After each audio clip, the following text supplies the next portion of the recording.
After playing Roblox for 13 years, that's not a joke unfortunately, I've been able to testify to the fact that this platform seems to promote two big things: creativity and stealing other people's ideas.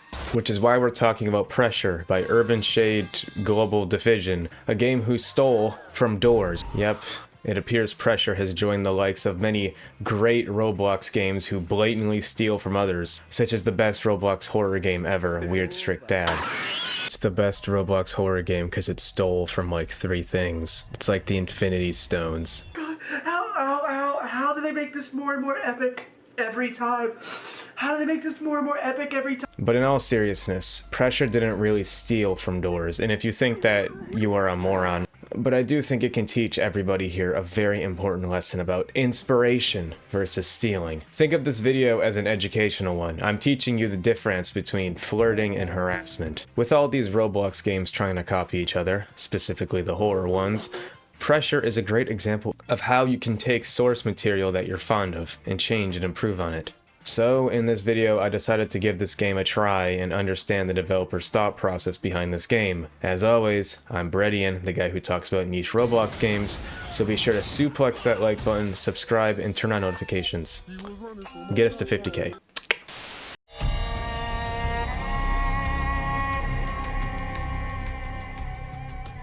So Pressure starts out with this wall of ominous text. Some may say that this is a lazy exposition dump, but I believe it does a good job to set the tone of the game in this whole SCP-esque environment. The game still has plenty of good mystery to it, so it isn't really demystifying anything important. It just delivers some good lore to suck you into the world of the game, only to introduce more engaging stuff later. This alone does a good job at world building, which is already quite the improvement from Doors, which has no story, but instead leads people to pretend it has one through other means. Already you can see how Zeal, the creator of the game, had an avid appreciation for Doors and wanted to build onto it. So yeah, the game starts out with you getting into a submarine, as you expect, standard Roblox horror game procedure. You go to the Hadal Black site with the task of getting this amber rock thing. Right off the bat, I enjoy how this game gives you an objective that can be easily remembered, rather than just making you go through countless mazes with no clear objective other than giving the creator free playtime in Robux. The early game soundtrack also does a really great job at building an atmosphere and easing you into the game. So, your game went from 300 players to 11k to 24,000 players. I mean, that has to be such an intoxicating feeling. Tell me how you feel about your game's success. I don't know how to put this, but kinda don't care. Like I don't care. I'm not doing this for players or money. I just wanted to make a fun game. So hooray, we got a bunch of people playing a fun game. I guess that's cool. I don't really care otherwise. Not fucking, don't do that. I don't doubt that Zeal really does not give a shit about his game being successful. Please do not lie. I do imagine that there has to be some sort of gratification knowing that his hard work is paid off, and there's got to be some sort of joy when it comes to building a community to appreciate something that you made. Zeal, I think you're stupid.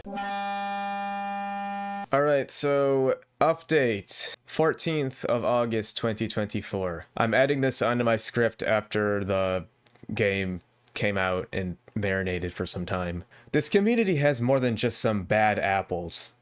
You have shit like oranges, infested with mold that do nothing but corrupt and shouldn't fucking be there in the first place. Throw them away. Anyways, one of the reasons why the game was so brilliant was because the creator wanted to make a good game. What a shocker. A creator that had other things in mind other than financial success. Gee willikers. Maybe the creator should take notes from the best Roblox horror game ever, Weird Strict Dad, and then maybe his game would make a lot more money and be a lot better and be a lot more Sigma. It would be better. It would be better. We need to add Weird Strict Dad. As you go through the doors of this facility, you're going to be attacked by some doors entities. Did we win? Huh? We got the escape award. Bruh, I don't even understand what happened. I think a doors entity might have attacked. Which are all mostly unique and have their own interesting ways of evading them. Just as with Doors, the game is built around trial and error, with each death being an opportunity to learn more about the entities in the facility itself through lore snippets that become increasingly more and more unlocked the more times you die. You can also find certain lore documents in the facility itself, and you'll also be able to view them in the lobby, giving you something to do other than just sitting around showing off your badges and accidentally making people think that you're an admin. Where's admin? Ice Spice's area. And I got a question. What is the hardest achievement?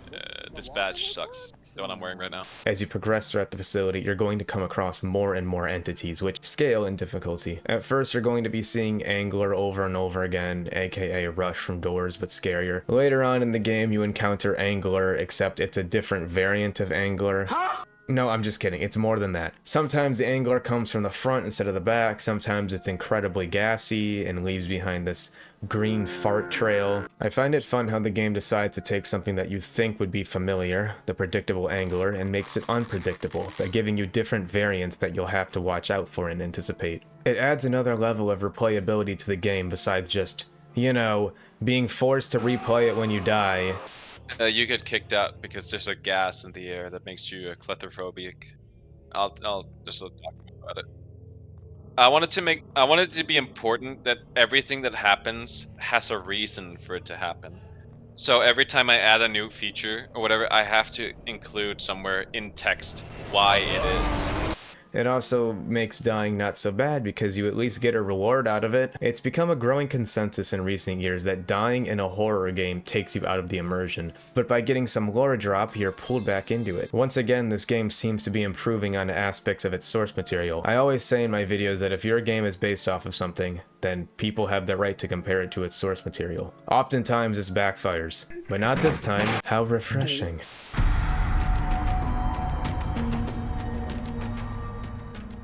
As you progress through the Hadal Black Site, things gradually get more intense. Would be kind of boring if it didn't. You encounter a broad range of new entities, such as the Void, which poses as a fake locker, Eyefestation, the Good People, and the Well Dweller.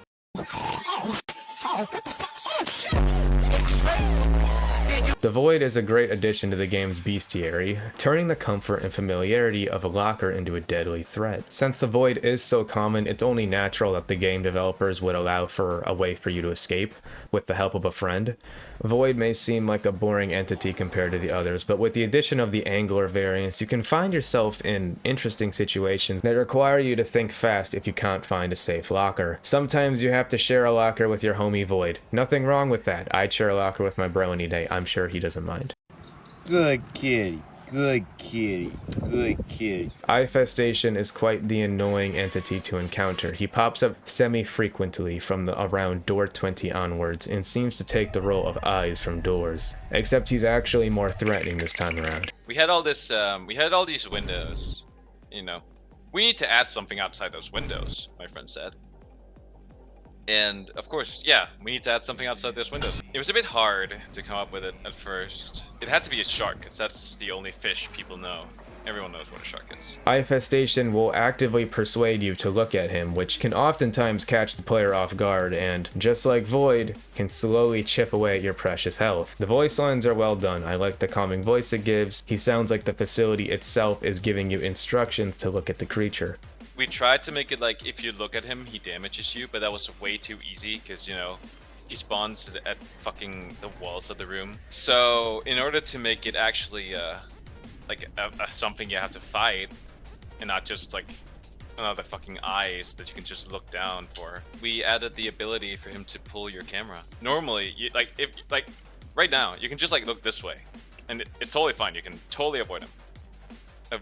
Avoidable bitch. Fuck you. Since he has that pull mechanic, it makes it both a lot more interesting and it allows us with more complex placements instead of just being somewhere in the room randomly.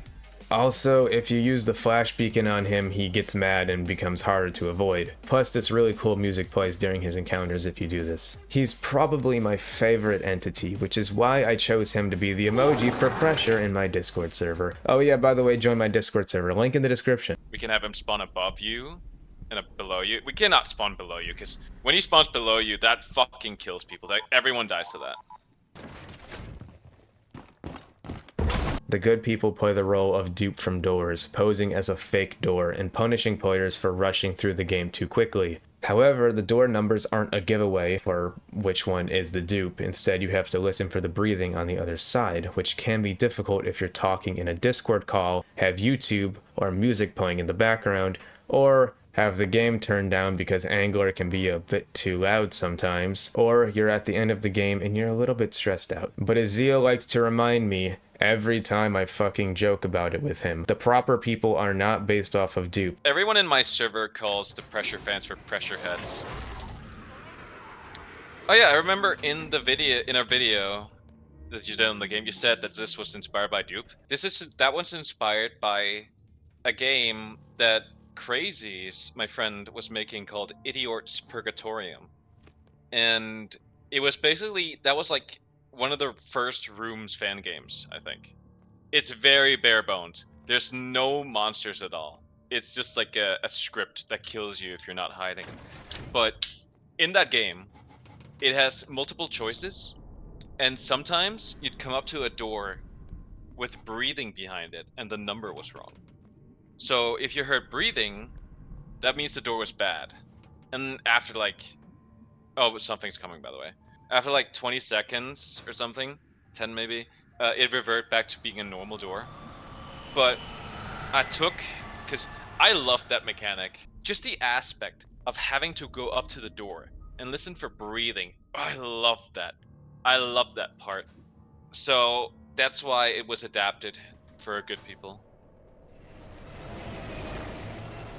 You could literally be attending my funeral and you'd still have to let everyone know that this thing isn't based off of dupe. Can you shut the fuck up? He was running from a coco. Oh, look at that. There's a monster. We missed it. Oh my god! Oh, by the way, you can eat him and I don't know what this entity does, and I'm too lazy to Google it, but it can be killed by the Angler or other node monsters, and if you eat its dead body, it gives you a regeneration effect akin to the green herb from Resident Evil. I mean doors. In fact, there's a green herb that references doors and pressure, except it insists that it's just a normal plant. the other monsters can kill each other, which I think is a cool gimmick. Because they were made so they could spawn alongside the nodes. And I don't remember who specifically, I think it was Boss. He asked if he should make them killable by the Angler. And then he asked, should we give them a drop? Since it's like a rare thing that happens, like, yeah, let's give them something to drop. And they don't really have anything on them. So they just drop their flesh.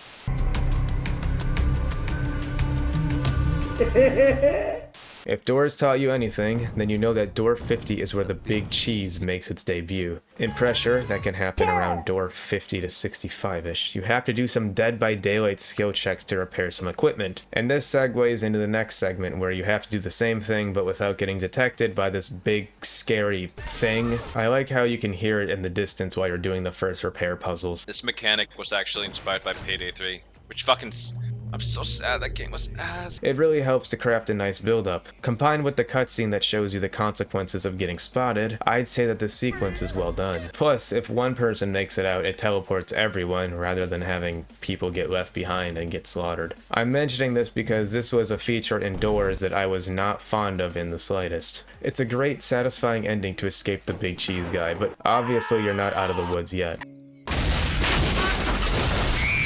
This is a creature that adds a new level of difficulty to pressure that some people may or may not be fond with. I quite like this guy. All of the other creatures have encounters that become gradually more and more watered down as time goes on, most notably the fact that Eyefestation devolves into nothing but an annoyance, but Pandemonium is a creature that manages to consistently keep its thrill factor in comparison. The music, the sound effects, and the unpredictability of it all work quite well in hand with each other. Also, the fact that he only shows up like once every game keeps the unfamiliarity factor. I was having a dream. I was in the Evil Doors hotel with the Evil Doors entities. And then there was an Evil Doors entity. And it came up to the closet I was in. And it started playing that one minigame that I was in. And I woke up and I thought, we need to add that right fucking now. And I love how he turned out. The first reactions I've seen from people when they meet this guy are awesome. Yeah, he's a bit hard to balance. Oh, here's Pandemonium. I'm just gonna die. I don't want to bother doing the minigame.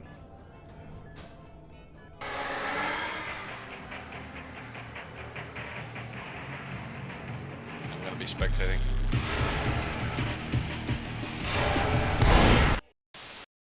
Got a selection of good things on sale, friend. Oh, hey, I'll make this quick considering your friends have already met me before. Items are on my tail, batteries on the desk next to me, and the key cards on the table beside the radio.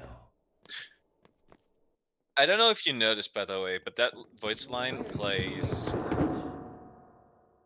Oh, that was just an ambience. Don't worry about it. But as I was saying, you got a voice line for entering the shop late, because it'd be annoying if whenever someone new was playing and like as I went in first, because I'd already played the game, and I come in and then you come in and you don't get any follow-up voice line. That'd be annoying. So we had it programmed specifically so that everyone gets like introductory speech, no matter which order you enter the shop in, which I think is cool. There's supposed to be some yelling voice lines, but the max amount that we use to switch, that's not a thing yet. So it's just a calm voice lines for now. What are you doing? The merchant gets his own segment of the video. I think he's great. I like how he's intertwined with the game's lore rather than being slapped on, like how you'd usually expect a character like this to be. Even the best games suffer from this. What was I was mad at Doors because they did something poorly. Story, there's none. We have a story. It's kind of ass, but who cares? Carrot, do not like Goblino, Jeff, and Bob. They just kind of feel shoehorned in. And they are, because they were not there at launch. And I think one of them even said, the developers, that Goblino was from like an old project. And they just kind of appear and like, it's a bit cringe. Or just, and it's so out of place as well, because you just beat Figure. This grand encounter with a big unknown creature. That encounter for the first time is awesome, by the way. And you beat that encounter and like you're stressed to hell. Like, oh, what's gonna happen next? And then you get to this fucking shop with this red goblin, a skeleton on a chair, and this fucking squid thing is just chilling with some relaxing music. It's so tone shattering. It's so weird. I don't get it. The music is good, don't get me wrong, but it just does not fit at all. And I wanted to rectify that with Sebastian. He's not shoehorned in or anything. At least I don't hope he is. Maybe he is. I don't know. I like how you see him in the flesh after probably only having seen him through the dev screens leading up to this point. By the way, so the reason why he does that is we needed a reason for the player not to hold on to the document. So, and I remembered a Battlefield secret reload. The dialogue and voice acting is also spectacular, but you probably already had someone tell you that, so I won't waste your time. Oh yeah, do you want a free item? We're testing out something, so now there's just like a free hand crank flashlight. I don't... I like that one, but it stops letting me crank it after I fill it up, so I don't want it. Wait, are you? Wait, no, come back. Pick it up. Okay. What?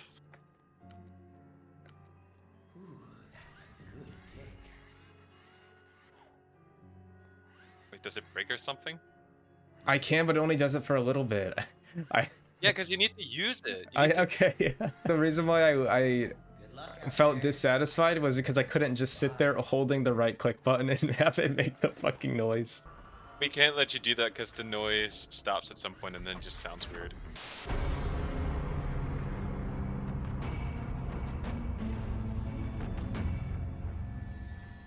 The end of the game sees more lore dropping. You learn about the facility more. You learn about these plant people who produce oxygen for the facility. Pardon me, Zeal, but this entire time I thought that these were people who were enveloped by a hostile plant. These are not dead. These are plant people. They're not dead. Here, let's go get the document. I didn't know that they were people. That just seems kind of odd. Whatever. You might also encounter this chest, which spits out fear gas and is revealed to be the reason why you can't stay in lockers forever. There's also these parasites that inhabit the trench that you explore in the late game during the change of scenery. They're mostly just there to prevent you from leaving the map, but nevertheless, it's cooler than just putting invisible walls everywhere. There's also these really cool robots called trench bleeders, which can kill you if you get in their way. They were meant to extract resources, but they also remind me of the robots from Black Ops 2. I think I got the inspiration for the lights under the foot by that, because someone told me, oh, you should add lights under the feet. So I looked up robot with lights under the feet. Also, mentioning this just so that people don't bother me about it, there's some secret entities, as you'd expect with a game like this. Like the A60 thing from Rooms, the Hood Irony guy except he's white, the Fortnite guy, and the guy on the Codebreaker. And the guy that teleports you if you're too far behind. He's creepy. Oh, and the Squiddles, they're part of the game too. They're not secret. They're cool, I guess. I don't have any negative or positive feelings about them, sorry. I was in this brick maze of some sort. And there was this big orb of nothing that was following me. And then I had a flashlight with me. And whenever I used it on the orb, it would whenever I was using the orb, it would change to show a different scary face. So that's why I incorporated that dream into the game. I changed it up a bit, so it's now squids to like fit the theme of the game. But the idea of it being a different face every time is still in the thing. And honestly, from what I've seen, people get really scared of them for some reason. Oh my god, I love this face so much. This was drawn by someone, but fuck, I love it so much. Try and go up to this one. Try and go up to this. I love that face so much. I just love how detailed it is. I love that. I love that so much. So you get to a place where this amber thing is stored, you take it, the lights go out, and now you have to escape. This part of the game is incredibly punishing, as you guessed, with the ramping of difficulty and all that. And then you get out and the ending is kind of disappointing. I wasn't a big fan of the ending. Now, I'm a big fan of the conclusion, sure, like how the plot threads regarding the facility are all wrapped up, but I'm not quite a fan of the ending itself in comparison. Granted, the ending of the game does end the way the game started, a black screen with a wall of text. I know you said, oh, you don't like an ending text. You don't like just text on the screen. You're gonna be fucking disappointed. You're gonna shit. TLDR, you complete your mission and are sent away to live a normal life again, where nobody will believe you. Now, I know that the ending itself ties back into the start with how you're meant to be expendable, but after reading about all these entities and becoming familiar with the friendly Sebastian, and then being hit with that, it really doesn't match the tone that the game was going for, in my opinion. Jesus Christ, what is that noise? This game really isn't edgy as SCP, but it isn't as lighthearted as Doors is either. Regardless, I think maybe the game should have ended with the protagonist handing over the amber and choosing to stay within the facility, or keep the amber to yourself, and then, or maybe you become a Doors entity because of it. I don't know. Think of something. Ending just seems so weirdly placed in there. I just realized I've been calling the rock thing the amber this entire time. I never actually thought to Google what the real name of it was. I just kept associating it with the thing from Resident Evil 4. You know, now that I mentioned Resident Evil. But yeah, change the ending. Make it so that a bunch of evil soldier guys are trying to take you to get executed after you turned over the amber because they don't want people knowing what happened. Then you realize that there's no way out, so you Jim's computer yourself. I think a Doors entity just attacked us, and then you become a Jumbo Josh. Just like Outlast. In short, Pressure is a really great game with not many flaws. Who would have guessed? It's crazy, guys. Who would have guessed that when you're talented and hardworking and you set out to make a quality game, that effort becomes realized in the final product? In other words, put in effort and game becomes good. What a groundbreaking concept. Please continue to raise the bar for Roblox horror games and stop feeding into the bad ones, because Pressure is an example of what can be done when someone appreciates source material and decides to elevate it in their own way. Also, this is a Roblox game, so please let this help dictate your standards of Roblox horror games from now on, and stop commenting dumb shit like this. As always, I'm Breadian, the guy who talks about niche Roblox games. Please be sure to subscribe for more of these videos. We're trying to get to 50k after 4 whopping years, so please subscribe. I am begging you, please. Also, turn on notifications and suplex that like button for more niche Roblox videos. Thank you to Zeal for being in this video, interviewing me, and just being a good friend, Zeal. You know, we're such good chums. And that's... what? Never mind. Bye-bye. Can you shut the fuck up?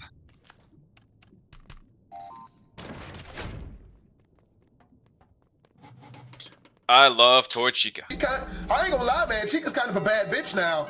Like, she's got them Nicki Minaj thighs. Like, not that I would put myself inside of an animatronic doll. even if it did look like Nicki Minaj, but I probably would. I don't know any better.